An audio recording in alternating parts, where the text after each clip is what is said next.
What's up guys, welcome to this POV review by AutoTopNL. My name is Max and we've got a bit of a crowd here.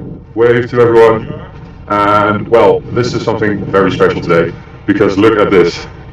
We've got an Audi RS4 on this freaking ski slope and we're driving it onto this ski slope as well. So if you haven't seen that video yet, check it out up here. We'll link the video. So now I'm just going to walk around, tell you something about this car, and then take it on the road around here on this. Yeah, you know what's around here. We're in Switzerland near Champéry in Le Crozet at 1680 meters, and so I'm going to drive it around these mountain roads, of course, later on. Well, the Audi RS4. Of course, we already drove the RS5 by Monhart. And as I said back then, I was a bit worried about the RS4, RS5, about the engine, about how, they went from a naturally aspirated V8 to a turbocharged 6-cylinder. Is that really good enough for this car? Well, let me tell you, I have changed my mind today. This car has changed my mind. It is awesome. And just look at how this car came up here. This is deep snow. This is really deep. And it just drives up here with just winter tires, Pirelli Soto Zeros, nothing special, no studs, no spikes. Awesome. So, inside we've got Alcantara, steering wheel and gear lever as well. Not that special otherwise, but it is really awesome. So, let's take it for a drive. Okay, here we go. Up the mountain again. So we are in sport for the gearbox, which is a ZF 8-speed,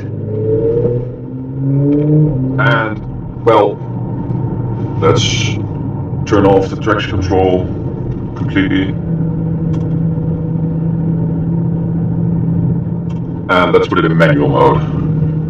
Okay, so the RS4, it is, together with the RS6, those really are the ultimate snow estates with the Quattro all-wheel drive system. But as a sports car, they were always a bit too understeered, a bit too heavy to really feel super exciting and drive it on the limit. So this car weighs 1790 kilos.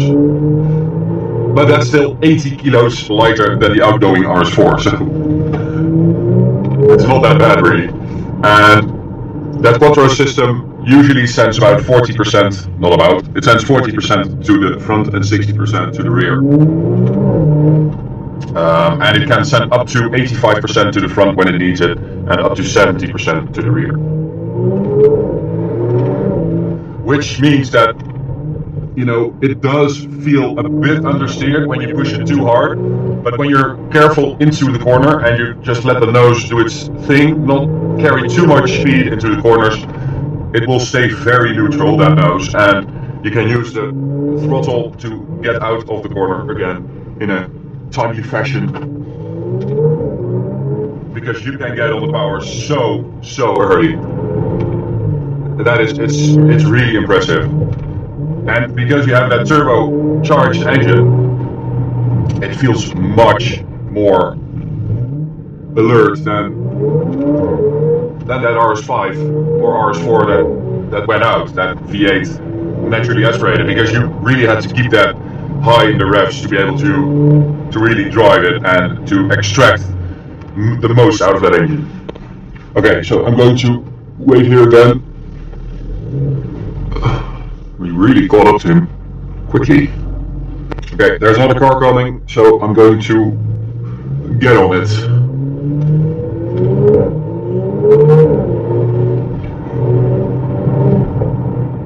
So the thing is that on a road like this, when it's wet and you have these hairpins, you actually get the rear to slide out, and it feels so predictable. And it never really slides out, it's not like you really have to control your slide or your drift. But that rear end is getting out, and it is waggling its tail. And on a road like this, that was a 4-wheel drift. A little one, I admit, but it was one. And that's what I love about this car. It just feels like it can tackle anything. And it probably would.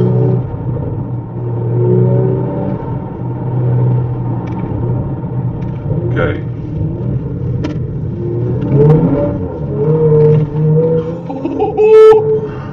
Oh my god, it feels so aggressive. That front end just bites when you lose traction at the rear. It just grabs the road at the front and just pulls you out of it. That was absolutely lovely. Oh man. Am I missing that V8? Of course I am. You know, would this be awesome with that V8? Of course it would. But I think driving wise, this is more fun. Because that engine is so much more aggressive. And you know, you have that power available from pretty much at idle. I mean, it delivers that torque really soon. So you can use that power much more often. And even though it has the same amount of power, 450 horsepower, it is way faster than the previous one, way faster. This will actually do 0 to 100 kilometers an hour in 4.1 seconds, so that's only 0.2 slower than the lighter RS5. But I just love the RS4. I love a fast estate car, a fast station. And, well, Audi RS models are pretty much the granddaddies of fast stations, so...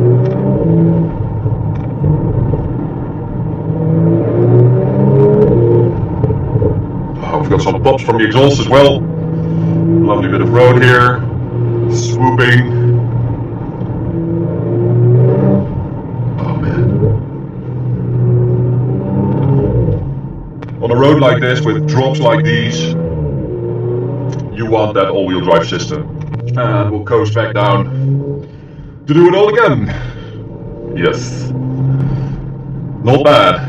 Not bad. Okay, so I'm going to end here. I hope you enjoyed this slightly shorter POV review of this Audi RS4.